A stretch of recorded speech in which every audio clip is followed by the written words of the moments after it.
Қазақ халқының ұлттық тағамдарының бірі бауырсақ.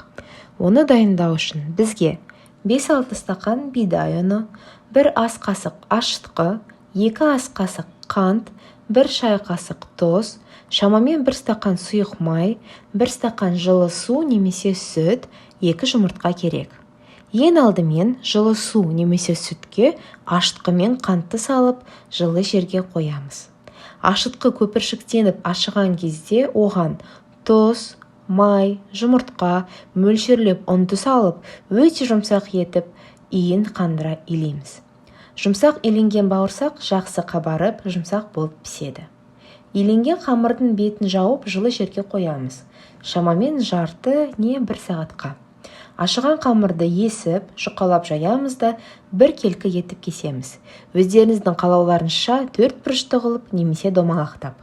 Тақтайға немесе табаққа бір-бірлеп тізіп, 10-15 минутке қалдырып, көтерілгеннен кейін пісіру керек. Осылай пісіргенде іші шикі болмайды. Бауырсақтың қалыңдығы 2 сантиметрдей болу керек. Содан кейін қызыл тұрған майға оны пісіріп аламыз. Ас болсын.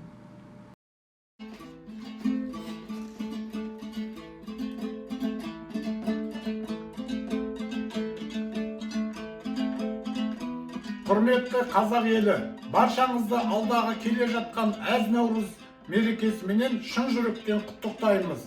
Отбасыларыңызға құт береке әкелсін.